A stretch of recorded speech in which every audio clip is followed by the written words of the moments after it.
Good morning, everybody. My name's Dave Mitchell. I'm with Infoblox, and we're going to talk about something fun today that will not involve a whole lot of technical details, just because it'll be about unmasking a bunch of organized criminals. Joined here by my good friend and boss, Renee Burton, who's been doing this a long time, and then Chris Kim couldn't join us, but he's been leading this effort over at Infoblox for the past couple of years. So we're going to take a little journey here today into malicious ad tech, and to be honest with you, I didn't know a lot about it until the last year of my life, digging into it in full detail. So we'll start off with a random collage of pictures here that are all related, and we'll get into how they're related, but there's one guy over here saluting us and telling us we're number one. We've got a guy who is in a MiG fighter up at almost 60,000 feet. A car that I can't afford doing races across Europe, and then a ski resort, and then our good little friend, the robot CAPTCHA. These are all related, and we'll get into how.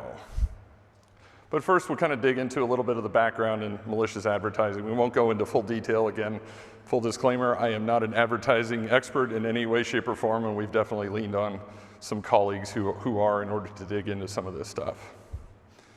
Advertising. It's why you get to use most of the stuff on the internet for free. You're just kind of sacrificing your soul and everything you have in order to give it to them. It's the financial backbone of the internet, but it's also a great way for organized criminals to print money, truckloads of money, to be honest with you. And now with a lot of the developments with EDR and email security, it's a great way for them to distribute their malware. This might give you a small seizure, but this is the advertising ecosystem, all the different platforms and the different pieces. Again, I am not an expert in any of these. There are so many players in this. This comes from Luma. You can't actually see them all. I don't even know how they fit them onto a single slide. But as you can see, it's such a crowded ecosystem that it wouldn't be hard for some organized criminals to sneak in there and pretend that they're hiding in broad daylight. Just going to touch briefly on affiliate marketing. It's really simple. You guys see it all day long. Somebody has a widget to sell. They need somebody to help push that product message, and so they work with an affiliate who's got traffic coming to websites. And then they create a custom ad for it, and then if the customer clicks on it, whether that's putting in an email address, buying the widget, or just viewing it at all, the affiliate gets a commission, and then so does the advertiser and the merchant. So there's not a lot of difference between legitimate ad tech and malicious ad tech. It's really revolves around the same principle. So Google AdSense and all of those have been around forever, and affiliate marketing's been around forever, and these guys just essentially adopted the same thing, but aren't using their main networks. So an affiliate network, when it comes to malicious advertising, does the same thing that legitimate advertising does. It profiles the individual who's actually coming to the website. What user agent are they, what IP address, what country they're coming from, have they visited it before, and then the content is actually provided to you based on those characteristics. One thing about malicious advertising that's really fun is they know how to profile researchers. So a lot of the times you can click on one of these links and you'll just end up at Google or Amazon or Temu or any of those sort of things, and that's just because they know that you've either been there before, you're using a link that's already expired, here's a decoy page. That's one thing that legitimate advertisers don't do. And so we're going to go into a little bit about VexTrio, and this is where Renee's going to really unmask the whole thing here later. VexTrio's been around for I think the last 12, 14 years. They're the largest traffic distribution system that we've encountered over our timeline. They're able to get into the top 10,000 popular domains now in less than 30 to 45 days. It used to take them about 6 months, but they have figured out how to manipulate the algorithms at that point. Back in 2024, last year, 40% of all of the websites that were compromised, especially WordPress, were all redirected into the VexTrio TDS.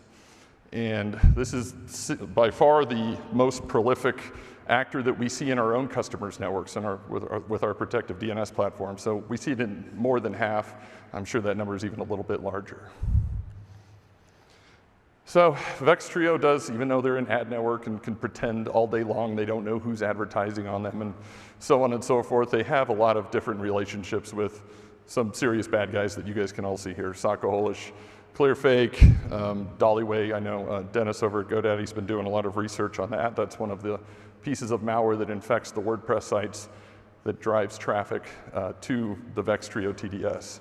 And then they interoperate with other traffic distribution systems. I'm an old network engineer, reminds me a lot of peering. They can peer with the help TDS or disposable TDS and move traffic around at their own whim. And we did publish a lot of these relationships back in June. Feel free to dig in, way too much to get into in this talk. Little public service announcement. If you or your loved ones ever been affected by one of these scams, because it was VexTrio. You can see here, if you just click the, he wants to prove you're a human, but you're actually just enabling notifications in your browser. We've got some great dating sites. Unfortunately, nobody on the dating sites is real. A lot of great Bitcoin opportunities that you can join, even piggybacking off of Mr. Beast. And another thing that they're really known for is their scareware, trying to get you to download antivirus and so on and so forth. Plus, you never know when you might win a cell phone or some free coin deposits. I do love one of their questionnaires on one of their apps on what you actually want spam protection for. Kind of all of this, and don't want you guys to be sending us more traffic. So we could not figure out for the longest time who this group was, and we're talking years here. And we were working with one of our investigative journalists over in Europe, Tord, and he found a YouTube video that had a single frame in it that allowed us to figure out who these guys were. So the beginning of this video starts with this nice Russian gentleman with some tattoos in Chinese. I can't remember what they say. He's telling us all about this great new affiliate marketing program and why you should use it to generate dollars for yourselves. And so we were like, okay, let's keep seeing this, even though I don't speak Russian. Let's dig in. And this was the frame that we saw that triggered the actual full investigation at this point. The domain name in there is definitely one that we had associated with VexTrio, but the real kicker here is the actual URL format with the question, the question sign U equals and O equals. That's what we had been tracking them with for a long amount of time. So we were like, oh my God, we actually found them. We thought they were maybe advertising on the dark web. No, they're doing it in broad daylight, and that brings us to Los Pollos. Los Pollos Hermanos. If anybody likes Breaking Bad, you can probably get the reference there.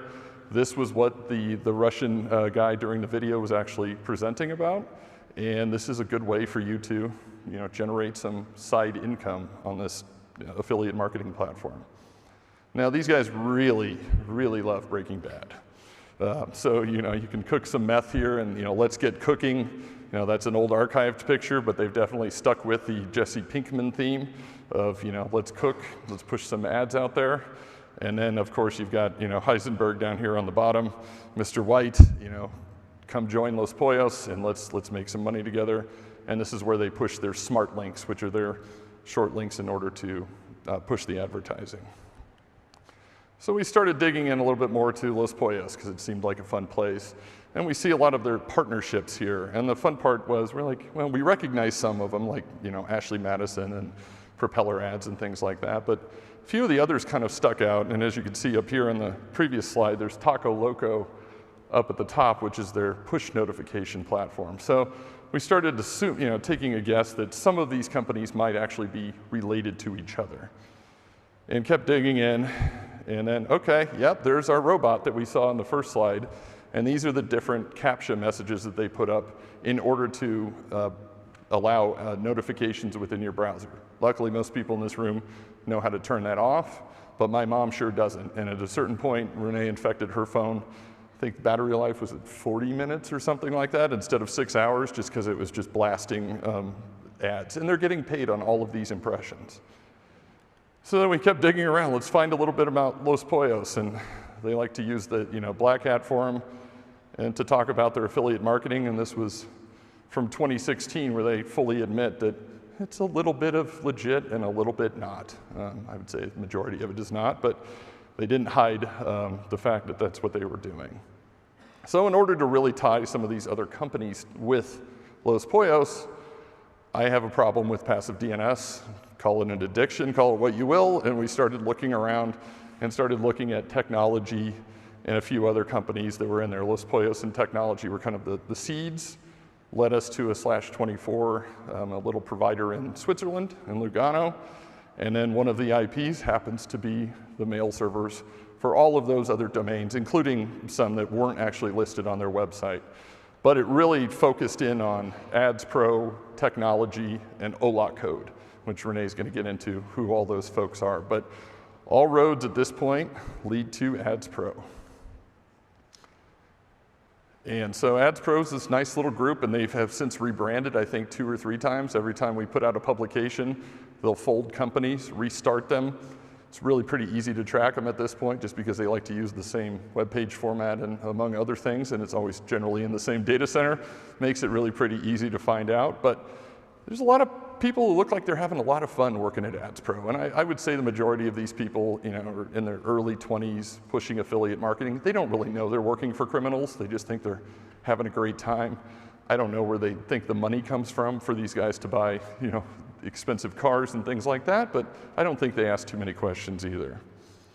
So with that, we're going to let Renee get into a good origin story about how all these people came about, and we'll go from there. So thank you.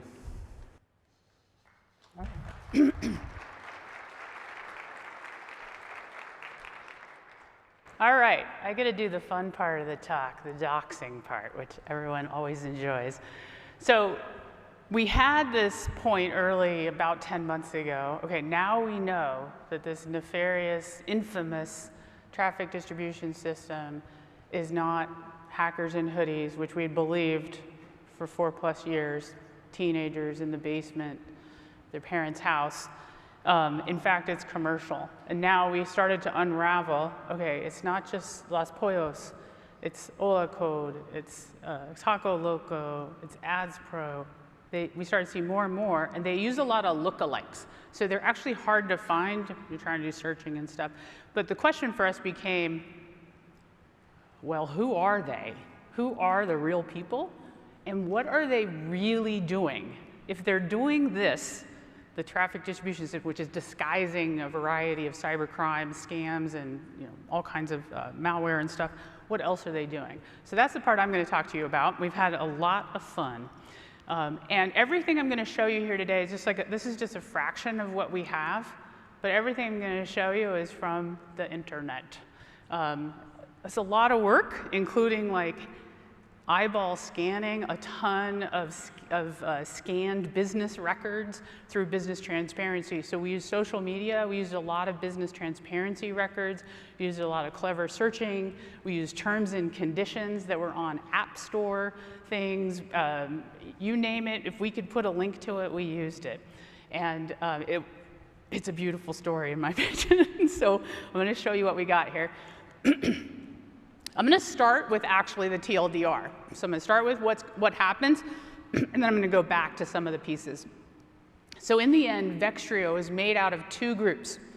One of those groups comes from Italy, specifically from the Turin region. We can date them back to about 2004. And then another group is Eastern Europeans. Those Eastern Europeans actually started businesses in a wide range of countries, coming out of Russia, Belarus, Moldova, Montenegro, Bulgaria, Romania. And then those businesses seem to move, and they get as headquarters in Prague in about 2015. So you've got the Prague center in about 2015. You've got the Italians who've been operating since around 2004, kind of moving through a variety of changes themselves. In 2015, the Italians moved to Lugano, not all of them, but a good portion. And then what we see happening is these 2 groups seem entirely separate until 2020.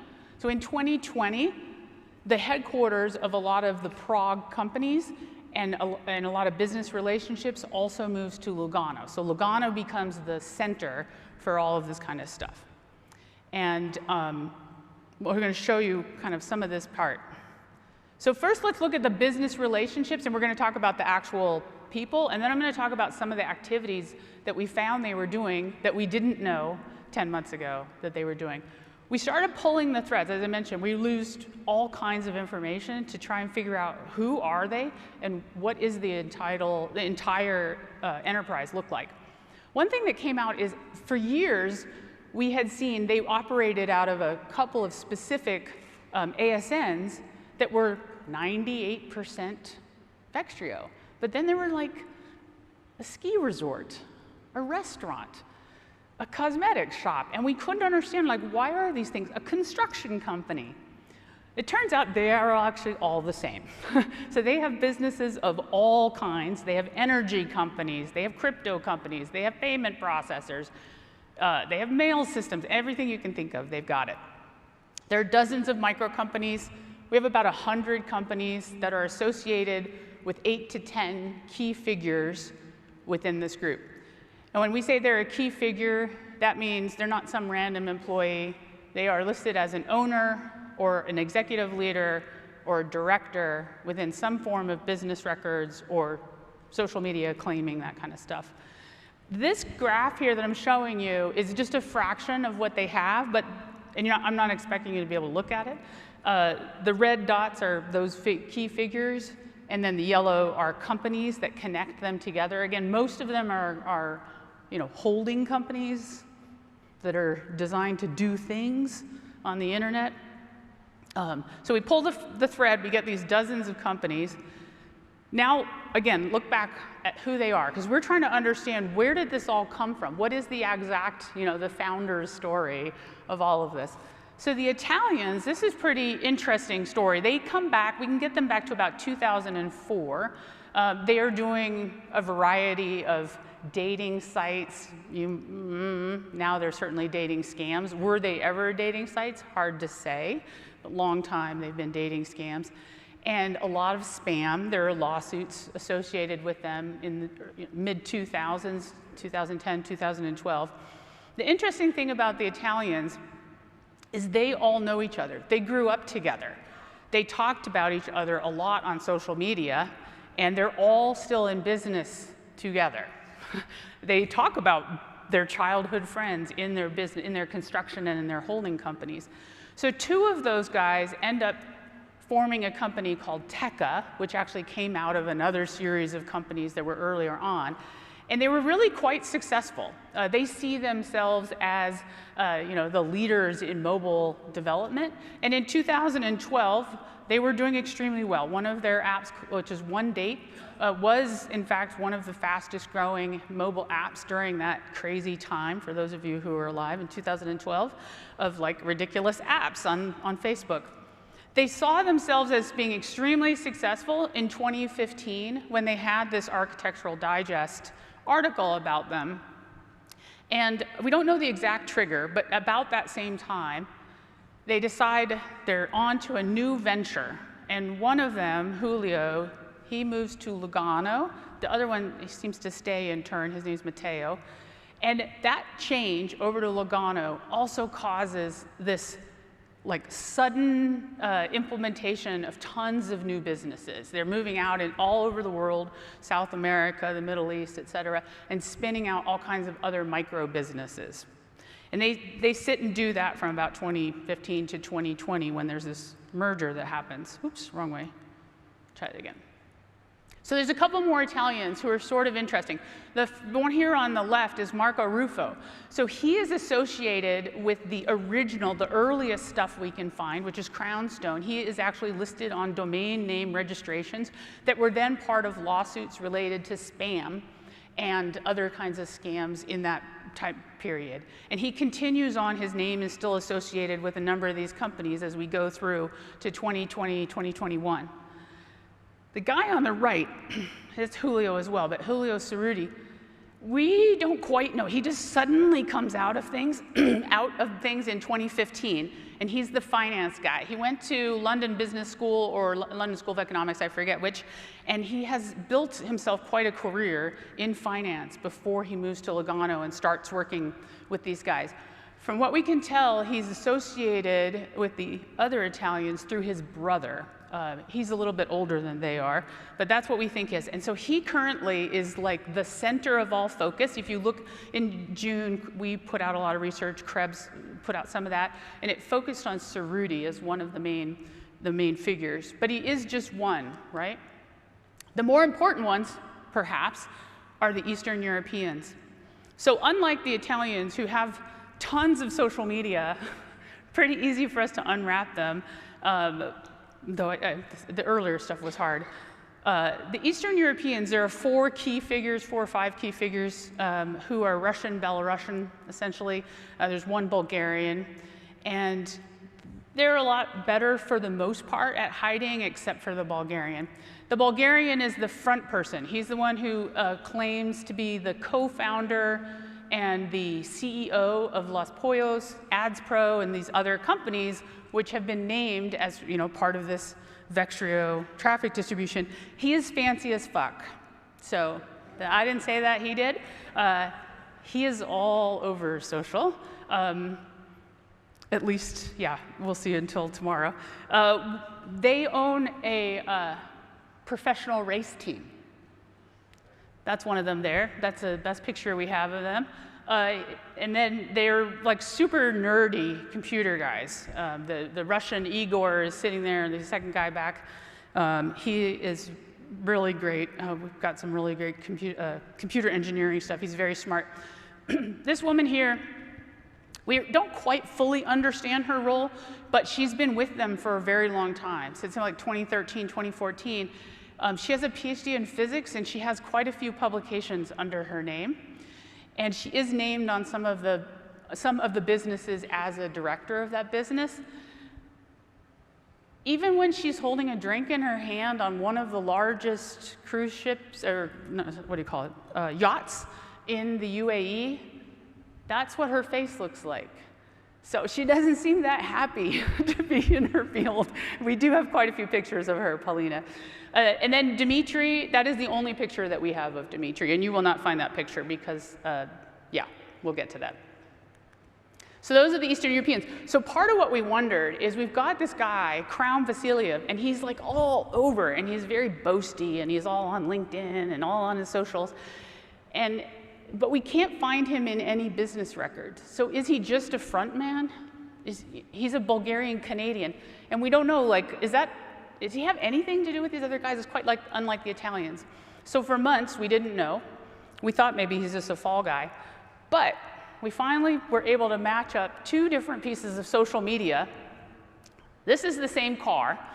It is being posted a couple of days apart, and both of them are referring to each other, and they name the other Russians, Belarusians, in there. So we now know they do know each other. They travel on these little fancy car trips.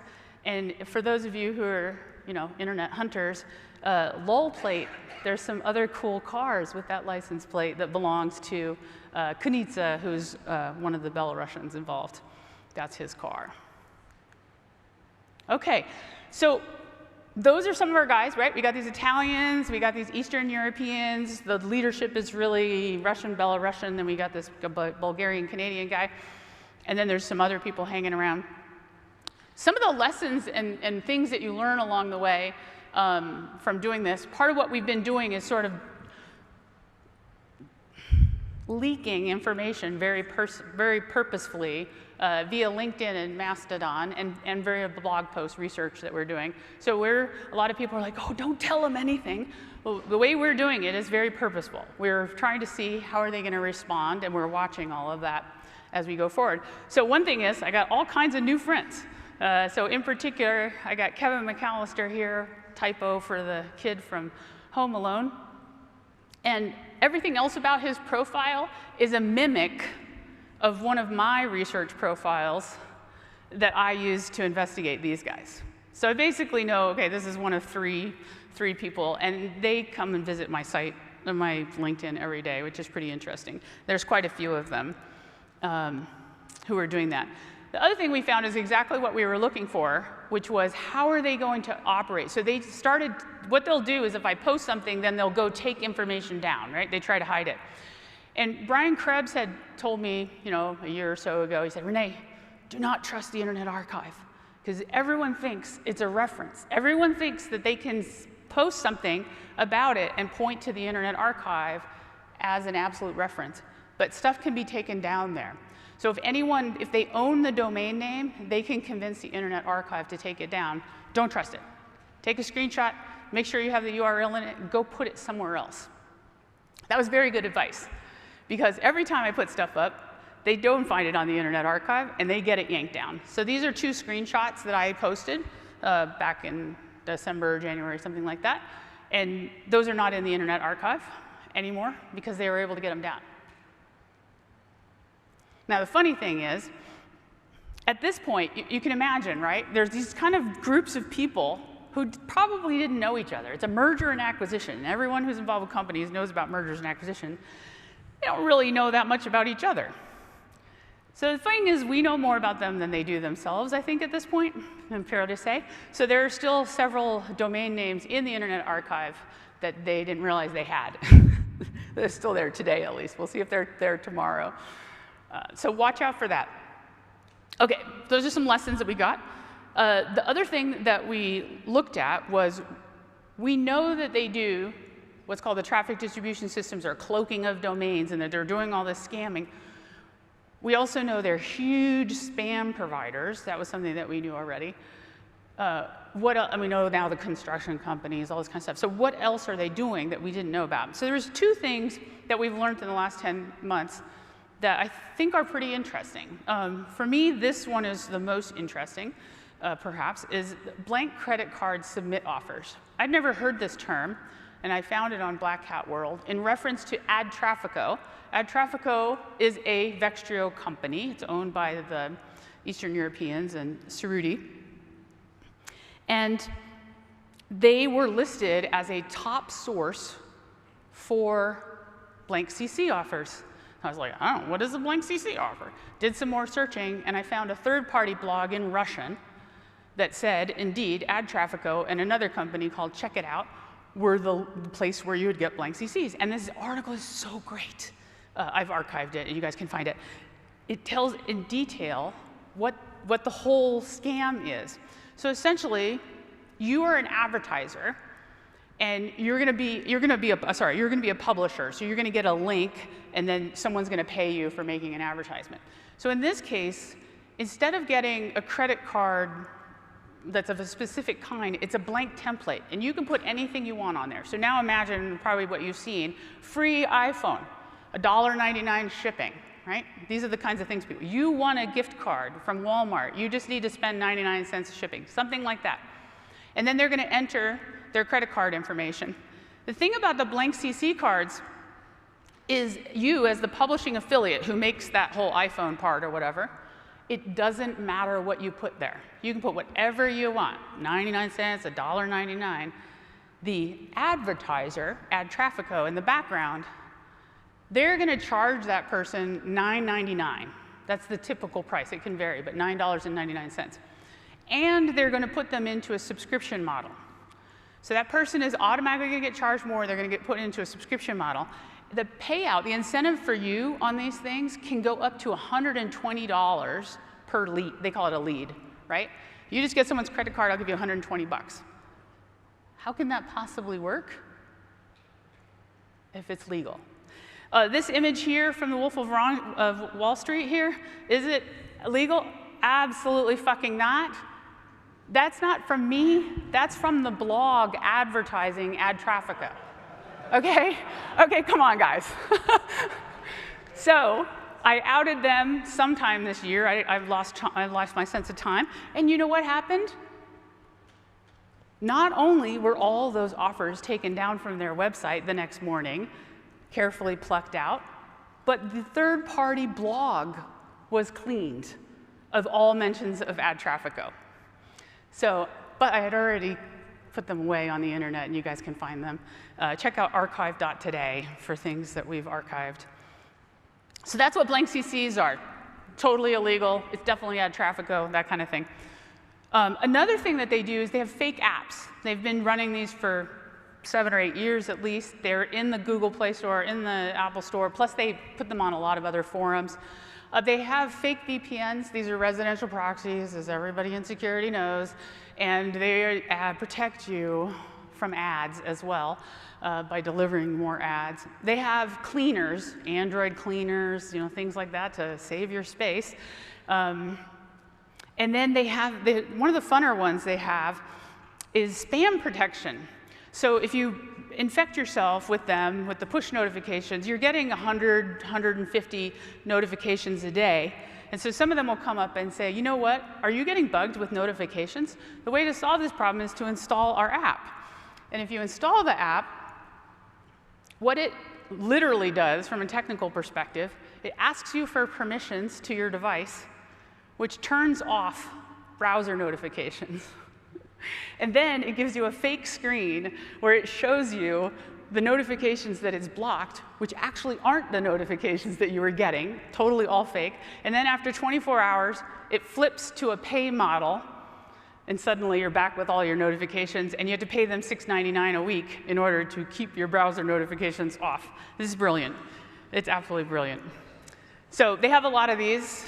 They change them over time. We've been able to track them over a variety. The other message I wanted to give to people is I constantly get people posting on, Mastodon, LinkedIn, whatever. I'm not a Twitter user, never have been. But they say, bad guys take a vacation, scammers take a vacation, or don't take a vacation, excuse me. They say they don't take a vacation. So our evidence is they do take a vacation. They take flights to the stratosphere.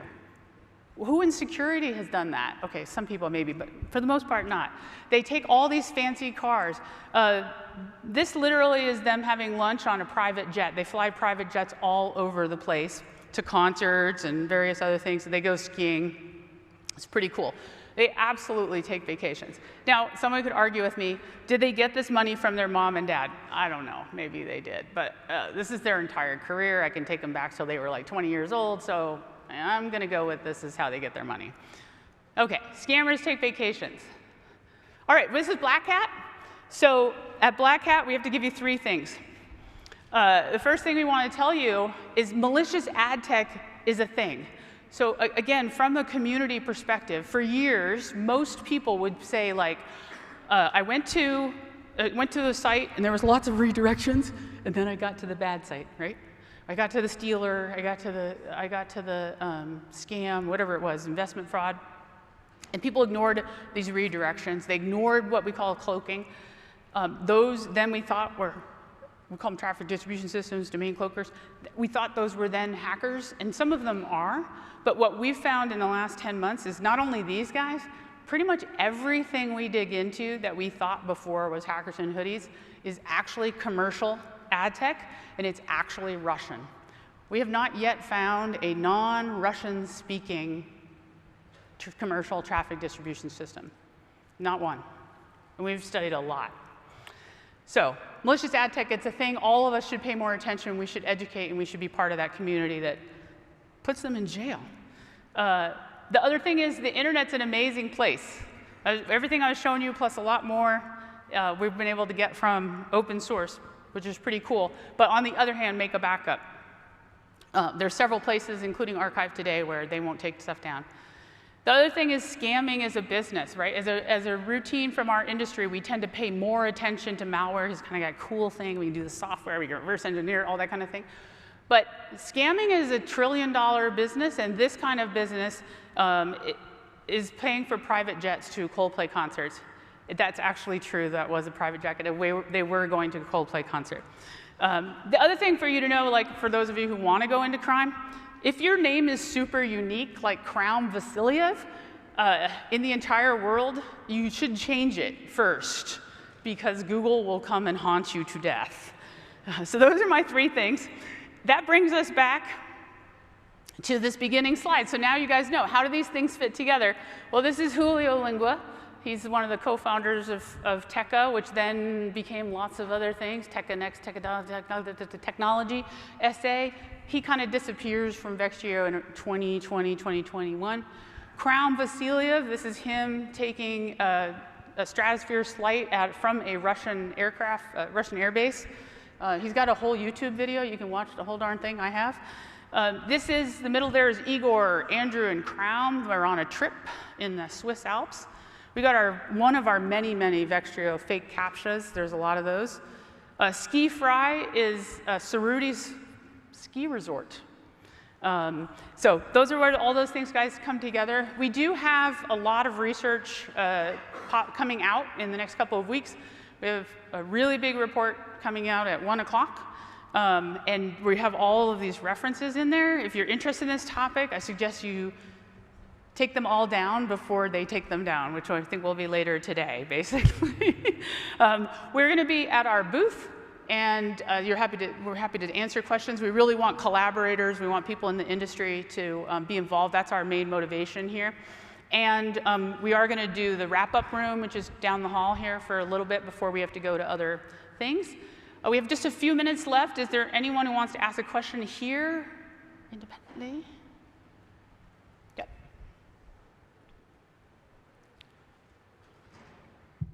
Hi. So do these guys ever serve legitimate ads and then get the click revenue, or is it always, seems like it would make sense for them to mix that in to confuse people a little bit?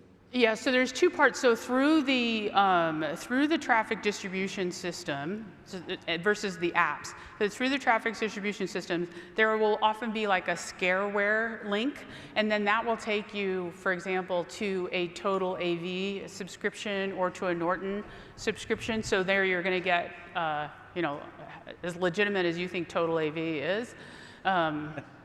We can argue about that, right. Norton and things.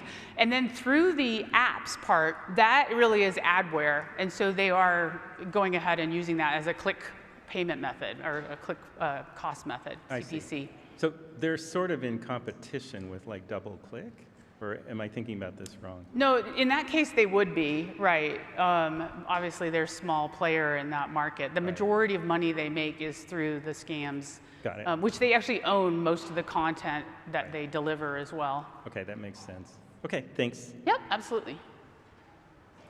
Hi. Do you expect there to be copies of how they sort of operate across the globe? Like this is just the tip of the iceberg, and there's thousands of people operating this sort of business? Yeah, it is. There are like a lot of operations in particular. So one of our paper in June, we showed that their software is actually the same as a number of other companies that are in this advertising business that are not commercially linked to them, but it's the same underlying software. And we see a variety of other major players. All of them have tons and tons of shell companies. And I guess you've got new targets in the future potentially that you're sort of keeping your eyes open for. Oh, we have a lot. Yeah. Yes, we have a target list. Thanks. Cheers. Yep. Why doesn't the legitimate ad business seem to give much of a shit about this? That is a good question. I am not in the... It's been going on for years. Yeah. These guys are, a separate layer from, say, for instance, Google advertising business, and I'm not in the advertising protection. My friends from Confiant may or may not be in the room, and they are. So I would have to ask one of those guys. We work in the pure bad guys world. Oh, one more. What would you say guys like this fear the most? Or if that's too vague, what would you say is the best avenue of disruption? Yeah, so disruption, industry, we've been working very hard on industry disruption, and we've been very successful in doing that with a bunch of partners. And then, ultimately you need law enforcement, but law enforcement takes longer than we do. We can just smack them left and right, which we've been able to do with our partners, and we're always looking for other people who want to smack them. One question on the target audience. Who are they actually targeting? They target everybody. So they pay based on the type of device and the geolocation. They target the entire world, 150 countries. So there is no preference for any geolocation and any customer segment? That's right. Just different payouts. Okay. And the revenue they generate, is it purely based on the subscriptions people sign up or pay for, or they have other streams of revenue generation as well? As far as we can tell, they have tons of different ways in which they're getting things. I mean, they have, again, they have payment processors, they have energy companies, they have construction companies, so they are very broadly based in the kind of things they're doing. So they do that like credit card subscription model, but they do a variety of other, like they have crypto scams, just give them your crypto wallet, they'll take care of it, help you out. Okay, one last question. Yep. In your research, have you downloaded these fake apps and found out like how do they really work? Oh yeah, I've done tons. I actually have a whole series of blogs on it, my own like a user experience. We've got videos. And do they work what they claim to be? Do they what? Do they work what they claim to be? Oh, what they do is kind of what I explained. They're all scams. So if I download Fast VPN, is it not going to work as a VPN, or what happens? Oh, if you work as a VPN, it's a residential proxy. So it'll work like all other residential proxies work. We have found some that have keywords for banking information, personal information, and things like that. Okay. Yes, you will be part of the residential proxy world if you do that. Oh, I'll get you afterwards. Thank you very much. We really appreciate it.